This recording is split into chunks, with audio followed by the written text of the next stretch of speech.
నేను ఈ రోజు అడుగుతున్నా, 10 సంవత్సరాలు మీ పార్టీ కోసం పనిచేశా. 98లో ఎక్కడో ప్రచారానికి వచ్చానంటున్నాడు కదా. మా పార్టీ మనిషి కాదన్నప్పుడు ఎందుకు నన్ను ప్రచారానికి పిలిచారని చంద్రబాబు నాయుడు అడగండి.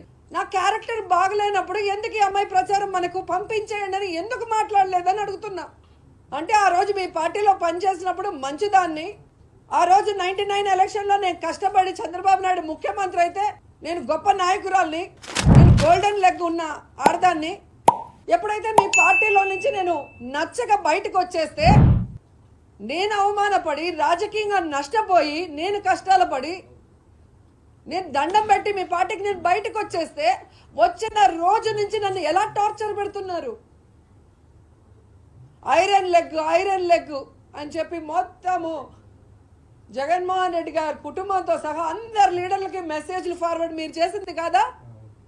అవేమీ పట్టించుకోకుండా జగన్మోహన్ రెడ్డి గారు, విజయమ్మ నన్ను కన్న కూతురులాగా, జగనన్న సొంత చెల్లెల్లాగా నన్ను ఆశీర్వదించి నన్ను రాజకీయాల్లో ముందుకు నడిపిస్తుంటే, ఏ విధంగా అపోజిషన్ ఎమ్మెల్యేగా నేను అడుగు పెడితే, ఎమ్మెల్యే అయ్యి లోపలికి అడుగు పెట్టిన రోజు నుంచి నువ్వు బ్లూ ఫిలిం చేసావు, నీ క్యారెక్టర్ ఇది అని చెప్పి ఏ విధంగా ఎస్సీ మహిళలతో అసెంబ్లీ ఆవరణలోనే సీడీలు చూపించిన మీరు ఎందుకు పబ్లిక్గా ఇవ్వరు? ఎందుకు మీరు ప్రెస్కి ఇవ్వరు? నా మీద ప్రేమతో పట్టుకున్నారా? ఈరోజు సుప్రీంకోర్టులే ఆర్డర్ ఇచ్చినాయి ఆడదానికి నచ్చినట్టు బతకమని. మీరెవరు అడగటానికి అంటున్నా. ఈరోజు రాత్రి పగలు నా కుటుంబం కోసం కష్టపడుతూ, తప్పు చేయకుండా, ఎవరి ముందర చేయి చాచకుండా, ప్రజల కోసం, ప్రజలకి సర్వీస్ చేస్తూ, మహిళల హక్కుల కోసం పోరాడుతూ, మహిళా సాధికారత కోసం పోరాడుతూ దాదాపుగా 20 సంవత్సరాలుగా రాజకీయాల్లో మహిళలందరితో సభ జరిపించుకుంటూ వాళ్ళ ఆశీర్వాదంతో 2 సార్లు మీరు ఓడించిన తెలుగుదేశం పార్టీ దాంట్లో నుంచి బయటకు వచ్చి ఈరోజు జగనన్న ఆశీస్సులతో 2 సార్లు ఎమ్మెల్యే అయ్యాను. ఇప్పుడు మంత్రి కూడా అయితే మీ కడుపు మంటతో నా జీవితాన్ని ఎలాగైనా సర్వనాశనం చేయాలని తెలుగుదేశం పార్టీ కంకణం కట్టుకుందనేది అందరూ గమనిస్తున్న విషయం. నేను సూటిగా ఈరోజు అడుగుతున్నా తెలుగుదేశం పార్టీని, మీ పార్టీ కోసం ప్రచారం చేసిన సినిమా ఆర్టిస్టులందరినీ కూడా ఇలాగే మాట్లాడతారా? రికార్డింగ్ డాన్సులు చేసుకునే వాళ్ళు, బ్లూ ఫిల్మ్లో యాక్ట్ చేసేవాళ్ళు, లాడ్జిల్లో పనుకునే వాళ్ళని. ఈరోజు మీ పార్టీలో ఎన్టీఆర్ గారు స్థాపించిన పార్టీ అనే జయసుధ గారైనా, జయప్రద గారైనా, శారద గారైనా, దివ్యవాణి అయినా, కవిత అయినా, ఎవరైనా కూడా వచ్చారు.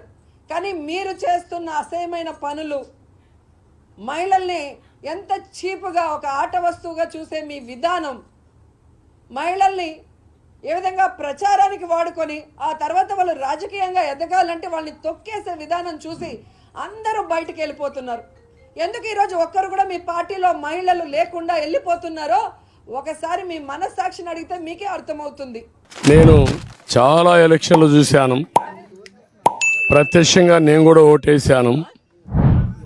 ఈరోజు ఓటర్స్ అందరూ కూడా వాళ్ళ ఓటు ఉపయోగించుకోవడానికి వాళ్ళు చూపించిన చొరవ నేను ఎప్పుడూ మర్చిపోలేను.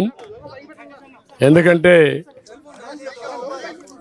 తమిళ్లో అరిస్తే నేను మాట్లాడను, దయచేసి ఉండాలి. మీ లోగో కోసం ప్రయత్నాలు చేస్తే ఎట్లా? మీరు కంటెంట్ కోసం కాకుండా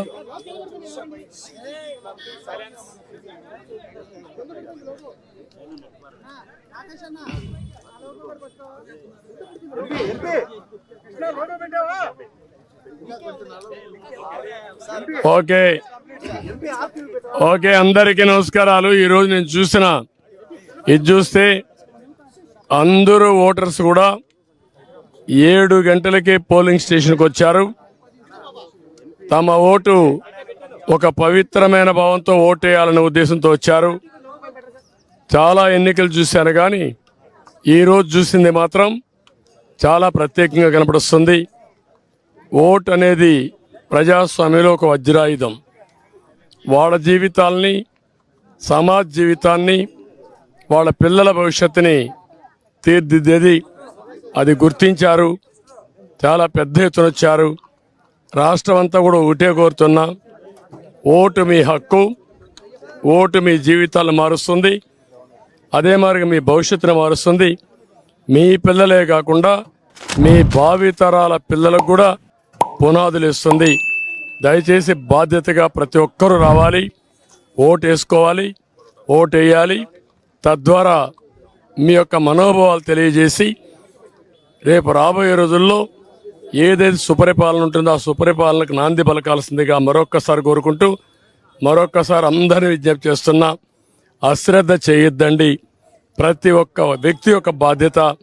ఎక్కడో అమెరికా నుంచి, హైదరాబాద్ నుంచి, లేకుంటే బాంబే నుంచి, వివిధ నగరాల నుంచి, బెంగళూరు నుంచి, చెన్నై నుంచి, అనేక నగరాల నుంచి వాళ్లే డబ్బులు ఖర్చు పెట్టుకుని అభ్యర్థులు తెలియకపోయినా ఒక పార్టీ విధానాలతో వాళ్ళు ముందుకు వచ్చే పరిస్థితికి వచ్చారు.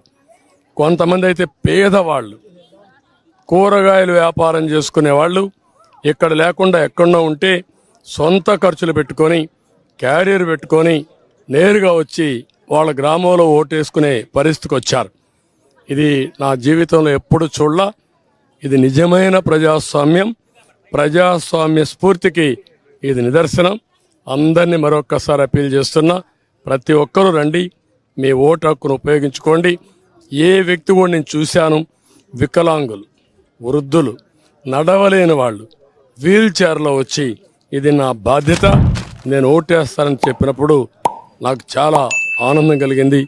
ఒళ్ళంతా పులకరించే పరిస్థితి వచ్చింది. ఇది వినూత్నమైన అనుభవం. అందరికీ మరొక్కసారి అభినందనలు.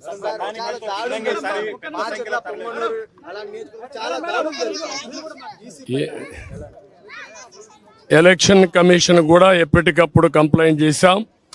ప్రాథమికంగా మాకు పొంగునూరు వచ్చింది, మాచర్లో వచ్చింది, 2 దిక్కల్లో వస్తే అప్పటికే నేను కంప్లైంట్ చేశాం. అధికారులతో మాట్లాడుతున్నాం. అదే మాదిరిగా ఎలక్షన్ కమిషన్ కూడా అప్రోచ్ అయ్యాం. నేను ఒకటే ఎక్స్పెక్ట్ చేస్తున్నా, ఎలక్షన్ కమిషన్ ఆధ్వర్యంలో ఎలక్షన్ జరుగుతున్నాయి. ఇది రాష్ట్ర ఎన్నికల కమిషన్ కాదు. ఆ విషయం ఈ నాయకులు గుర్తుపెట్టుకోవాలి. ఎవరైనా ఒకటే కోరుతున్నా, ప్రజాస్వామ్యంలో ప్రజాస్వామ్యాన్ని అపహాస్యం చేయాలని ప్రయత్నం చేస్తే మాత్రం ఎట్టి పరిస్థితుల్లో మా కార్యకర్తలు కూడా గమనుండరు. జనైన్గా లా అండ్ ఆర్డర్ ప్రకారం మీరు ఓట్లేయండి. ప్రజా అభిష్టం నెరవేరాలి, దానికి మేము కట్టుబడి ఉంటాం. కానీ ప్రజాభిష్టాన్ని వమ్ము చేసే విధంగా రౌడీజంతో, గూండాయిజంతో మా ఏజెంట్లు కిడ్నాప్ చేస్తే మాత్రం ఎట్టి పరిస్థితుల్లో పోషించాం. ఎలక్షన్ కమిషన్ డిమాండ్ చేస్తున్నాం, పోలీస్ అధికారులు డిమాండ్ చేస్తున్నాం. ఎక్కడా అవాంఛనీయ సంఘటనలు జరగకుండా కాపాడవలసిన బాధ్యత మీది. ప్రతి ఒక్కరి వ్యక్తికి స్వేచ్ఛ ఉంది, స్వేచ్ఛగా ఓటేయాలి. ప్రతి ఒక్క రాజకీయ పార్టీకి స్వేచ్ఛ ఉంది. వాళ్ళ ఏజెంట్లు పెట్టుకునే హక్కు ఉంది. వాళ్ళ ఏజెంట్లు అలో చేయాలి, మీరే ప్రొటెక్ట్ చేయాలి. అది మీ బాధ్యత.